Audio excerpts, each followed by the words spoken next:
Hello friends. आज हम एक नए टॉपिक के बारे में बात करने वाले हैं कि ईपीएस यानी कि अपना पेंशन का कैलकुलेशन गणना किस तरह से होता है। अगर आप किसी प्राइवेट कंपनी में काम कर रहे हैं तो आपके पेंशन का कैलकुलेशन कैसे होगा, बिल्कुल सिंपल भाषा में इस वीडियो में आपको बताऊंगा। आपको पेंशन का कैलकुलेशन से रिलेटेड बहुत सारे वीडियो यूट्यूब पर मिल जाएंगे, लेकिन उन सारे वीडियो को देखकर आप कभी यह समझ नहीं पाएंगे कि आपके पेंशन का कैलकुलेशन कैसे होता है, क्योंकि वीडियो में इतना लंबा चौड़ा प्रोसेस बताया जाता है कि मुझे भी खुद समझ में नहीं आता। मैं कई लोगों का वीडियो देखा और देखने के बाद लास्ट तक उसका जो है कैलकुलेशन समझ में नहीं आता है। तो मैं सोचा क्यों ना आप लोगों के लिए बिल्कुल साधारण और बिल्कुल सिंपल भाषा में छोटा सा वीडियो बनाया जाए, ताकि आप तुरंत आपको समझ में आ जाए। आपको पता है कि जब आपका पीएफ कटता है तो दो हिस्सों में जमा होता है, एक कंपनी का पैसा और एक आपका पैसा। जैसे आपका अगर आपका 12% कट रहा है तो कंपनी भी 12% देती है। तो जो आपका 12% कटता है वो पूरा का पूरा पैसा पीएफ फंड में जमा होता है, और जो कंपनी 12% देती है उसमें से 12% में से कुछ हिस्सा पेंशन फंड में जाता है और कुछ हिस्सा पीएफ फंड में जाता है।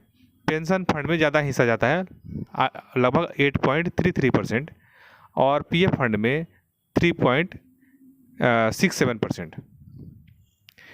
तो पेंशन फंड में जो ज़्यादा अमाउंट जाता है वो आप दो तरीके से उठा सकते हैं।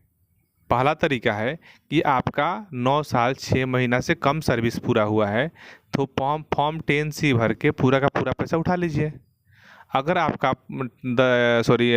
आपका अगर 9 साल 6 महीना से ज़्यादा नौकरी हो गया है, सर्विस पूरा हो गया है, तो आप उसको पेंशन के रूप में पैसा उठा सकते हैं। लेकिन पेंशन में के रूप में पैसा उठाने के लिए आपका उम्र 50 साल से ऊपर होना चाहिए।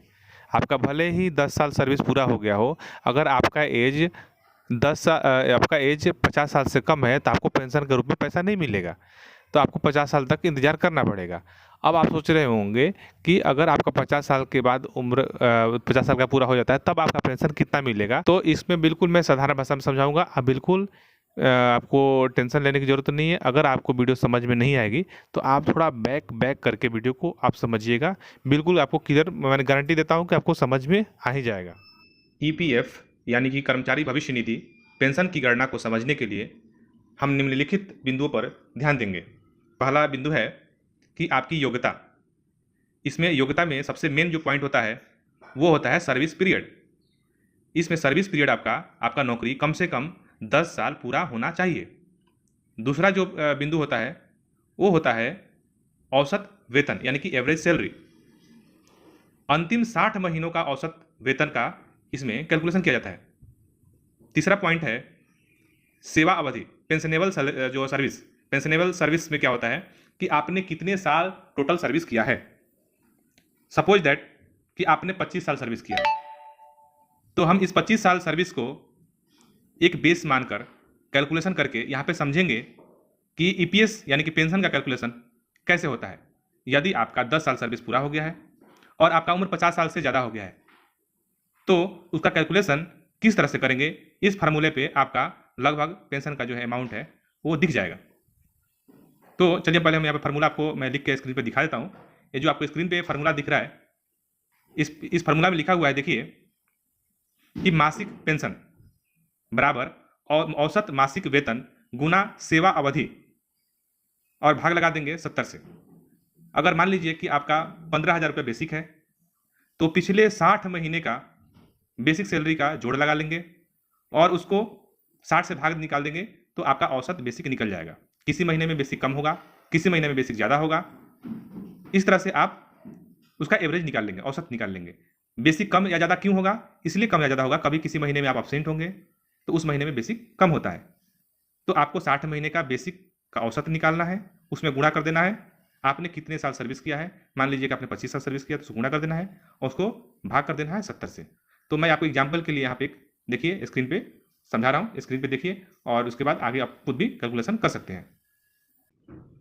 मान लीजिए कि आपके 60 महीने का औसत वेतन बेसिक कितना हो रहा है, 15,000 हो रहा है, और आपका सेवा अवधि 25 वर्ष हो रहा है। तो हम इसको फार्मूले पे बैठा के देखते हैं। औसत मासिक पेंशन बराबर होता है, जैसे आपको फार्मूला पहले बताया था कि औसत वेतन जो 60 महीने का आपने निकाल कर रखा था उससे गुणा कर देना है आपके सेवा अवधि सर्विस से। तो सेवा अवधि आपका 25 वर्ष है मान लिया जाए, ज़्यादा भी हो सकता है कम भी हो सकता है, उसे गुना कर देना है, अब भाग लगा देना 70 से।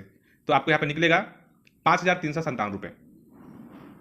अब ये 5,357 रुपये आपका पेंशन बन रहा है। अब इसमें जो महत्वपूर्ण बात यह है कि यदि सेवा अवधि 10 साल से कम है तो पेंशन योग्य नहीं है, बल्कि ईपीएफ राशि का निपटाना होता है।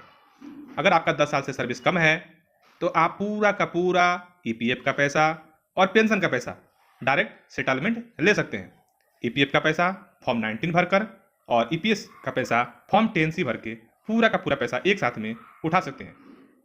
लेकिन इसके लिए आपको, अगर आपको पेंशन लेना है मंथली, तो आपको पहले से प्लानिंग करना पड़ेगा। नेक्स्ट आता है कि वेतन सीमा आपको पता ही है, फिर भी मैं बता देता हूं। पेंशन की गणना के लिए वेतन की अधिकतम सीमा 15,000 निर्धारित की गई है, फिक्स कर दी गई है, उस पर कैपिंग लगा दिया गया है। अगर आपका 15,000 से ज़्यादा है तो कैलकुलेशन 15,000 मान के किया जाएगा। अगर आपका 15,000 से कम है तो जो कम है उस पर ही कैलकुलेशन होगा, एक्चुअल पे कैलकुलेशन होगा। लेकिन अगर 15,000 से ज़्यादा है तो मान लीजिए आपका 16,000 बेसिक है, किसी का 20,000 है, किसी का 50,000 है, किसी का 1 लाख है, 2 लाख है, तो आपका बेसिक 15,000 मान के कैलकुलेशन निकाला जाएगा, ज़्यादा है तो। लेकिन बीच में अभी एक आपको हायर पेंशन का ऑप्शन निकला हुआ था, बहुत सारे लोगों ने हायर पेंशन के लिए अप्लाई किया हुआ है। तो हायर पेंशन एक बहुत बड़ा टॉपिक है। अगर किसी को हायर पेंशन के बारे में जानना है तो आप हमें कमेंट कीजिएगा, उसके बारे में अलग से वीडियो बना दूंगा। हायर पेंशन में गवर्नमेंट ने निर्धारित किया है कि जिसका ज़्यादा पेंशन, ज़्यादा बेसिक सैलरी है, वो उसके हिसाब से अपना ज्वाइंट डिक्लेरेशन फॉर्म भर के और ज़्यादा पेंशन का अमाउंट कटवा के और भविष्य में ज़्यादा पेंशन ले सकता है। ये एक अलग टॉपिक है। इस पर अगर इसके बारे में आपको जानना है तो आप हमें कमेंट कीजिए, इसके बारे में हम अलग से वीडियो बना देंगे। इसमें मैं इंसर्ट नहीं कर रहा हूँ, नहीं तो आप कंफ्यूज हो जाएंगे। आगे आता है पेंशन शुरू होने की उम्र। आमतौर पर पेंशन 58 वर्ष की आयु में शुरू होती है, लेकिन आप 50 से 58 के बीच में कम अमाउंट, जैसा कि आपका 58 के उम्र के बाद लेंगे तो फुल पेंशन अमाउंट मिलता है, और 50 से 58 के बीच में भी पेंशन ले सकते हैं, लेकिन घटी हुई दर पे आपको पेंशन मिलेगा। 2%, 3%, 4% आपको कम पेंशन का अमाउंट मिलेगा। आवेदन की प्रक्रिया, आप ईपीएफओ पोर्टल पे आप ऑनलाइन ईपीएस के लिए फॉर्म 10D भर के पेंशन के लिए अप्लाई कर सकते हैं। आशा करता हूं आप लोगों को वीडियो बहुत ही अच्छा लगा होगा। अगर आप हमारे चैनल पे पहली बार वीडियो देख रहे हैं तो आप हमारे चैनल को सब्सक्राइब कर लीजिए, आपको नए नए वीडियो मिलता रहेगा। अगर आप हमारे चैनल पर पुराने सब्सक्राइबर हैं तो आप लोग वीडियो को देखने के बाद अपने दोस्तों के बीच शेयर कीजिएगा, और आप चाहें तो हमें सुपर थैंक्स भी भेज सकते हैं, और हमें आप हमारे चैनल को ज्वाइन भी कर सकते हैं। आपको स्पेशली आपके रिक्वायरमेंट के हिसाब से वीडियो आप तक पहुँच जाएगा। धन्यवाद।